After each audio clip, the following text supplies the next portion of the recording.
Itulah satuan pasukan yang dikirim ataupun yang dipimpin oleh Rasulullah sendiri sebelum perang Badar.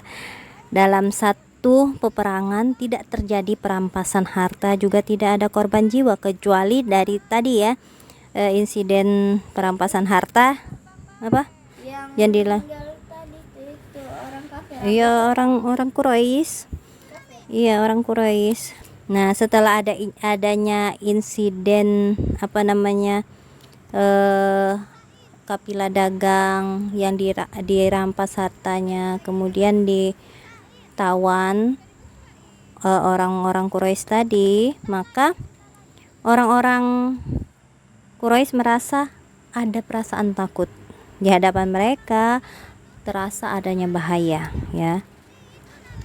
Mereka sadar bahwa penduduk Madinah senantiasa mengintai dan mengawasi setiap kegiatan dagang. Jadi memang fungsi Rasulullah itu supaya orang-orang kafir Quraisy, pedagang Quraisy itu takut.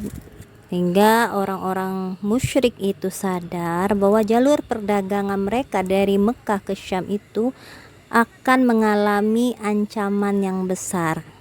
Tetapi jika mereka mengadakan perjanjian damai atau jalan damai yang dilakukan oleh Juhaina dan Bani Domroh, justru akan membuat kebencian mereka terhadap Islam itu semakin.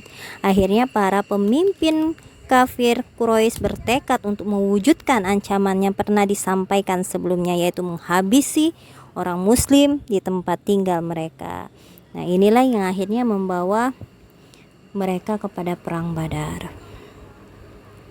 Sementara itu, setelah insiden satu pasukan, yaitu pasukan yang terakhir, yaitu Abdullah bin Jahsy, Allah telah mewajibkan perang terhadap orang muslim pada bulan Sya'ban 2 Hijriah. Ini terdapat pada Quran surat Al-Baqarah 190 sampai 193 ya. Dan perangilah di jalan Allah orang yang memerangi kalian. Nih, kalau ada orang yang memerangi kita di jalan Allah, kita sedang berbuat baik, maka perangilah. Tapi janganlah kalian melampaui batas. Jangan melampaui batas, katanya gitu. Karena sesungguhnya Allah tidak menyukai orang yang melampaui batas. Dan bunuhlah mereka di mana saja kalian jumpai mereka, dan usirlah mereka dari tempat mereka yang telah mengusir kalian.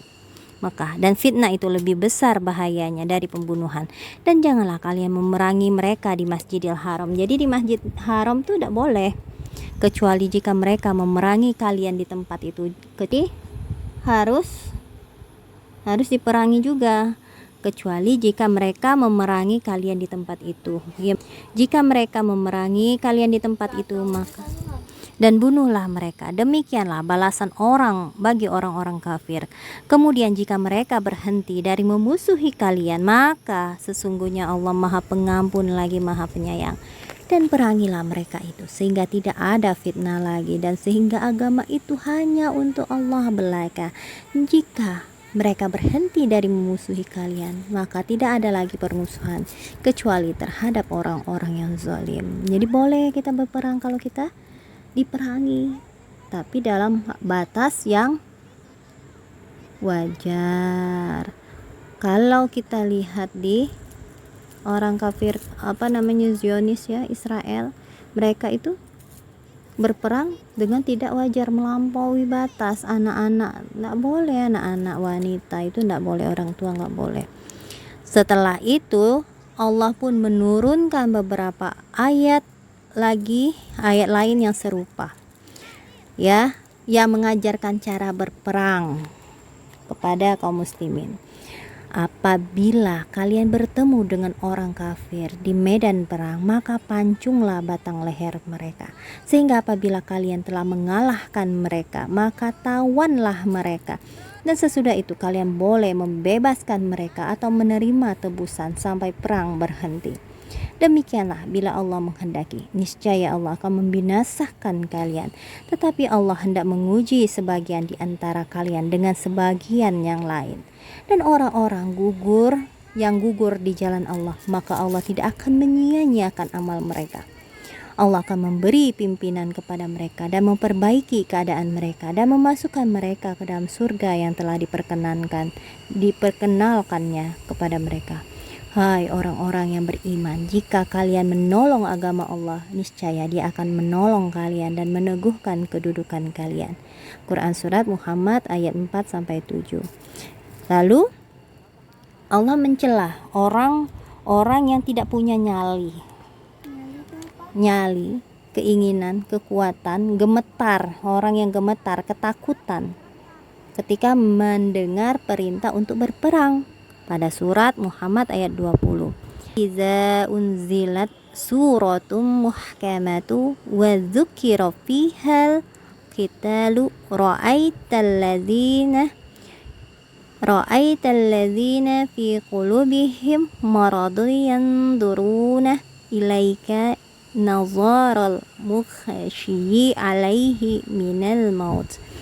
Maka apabila diturunkan suatu surat yang jelas maksudnya dan disebutkan di dalamnya perintah berperang, kamu lihat orang-orang yang ada penyakit di dalam hatinya memandang kepadamu seperti pandangan orang yang pingsan karena takut mati. Jadi mereka itu, surat Muhammad ayat 20, mereka itu merasa ketakutan betul ketika disuruh untuk berperang. Nah, keharusan berperang ini sebenarnya, kalau sudah diperintahkan oleh Allah dan Rasul untuk berperang, ya sudah, jalani aja, kami dengar dan kami taati ya.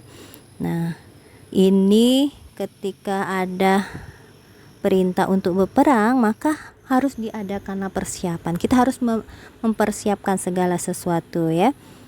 Nah, jika di sana dalam peperangan itu ada pasukan, komandan pasukan melihat kondisi kritis, tentu komandan itu akan memerintahkan agar bersiap-siap terhadap segala kemungkinan. Dan orang-orang yang berperang itu harus tahu, oh yang mana yang hak, yang mana yang batil, mana yang benar dan mana yang tidak benar ya. Abdullah bin Jahsy merupakan insiden kesatuan dari Abdullah bin Jahsy ini adalah pukulan yang telak terhadap kehormatan Islam dan dominasi dari orang-orang musyrik. Ini membuat mereka terluka ya. Beberapa ayat yang memerintahkan peperangan menunjukkan dekatnya saat pertempuran yang pasti akan memakan korban. Maksudnya itu yang akan membuat pertempuran yang lebih besar, yaitu nanti perang Badar ya. Pada hari itu pula, yaitu pada bulan Sa'ban 2 Hijriah atau Februari 624 Hijriah, Allah memerintahkan mengalihkan kiblat dari Baitul Maqdis Palestina menuju ke Ka'bah Masjidil Haram ya. Di antara hikmah pengalihan ini adalah untuk menyikapi kebingungan orang-orang yang berhati lemah, munafik, Yahudi yang sudah bergabung ke dalam barisan Muslim, hingga mereka kembali kepada bentuk aslinya dan barisan Muslim bersih dari pengkhianatan. Jadi pada saat berubahnya kiblat itu, maka orang Yahudi tidak ada, orang munafik, orang yang lemah hatinya tidak ada lagi. Padahal dulu bergabung karena untuk kepentingan mereka sendiri. Dan pengalihan kiblat ini mengandung isyarat akan terjadinya babak baru atau kehidupan baru yang bisa terjadi bila orang-orang Muslim itu dapat menguasai Mekah atau Ka'bah. Nah, jadi setelah ada perintah itu, maka orang-orang Muslim semakin bersemangat. Mereka bertekad untuk terjun di jalan Allah dan sanggup berperang dengan musuh-musuh Allah.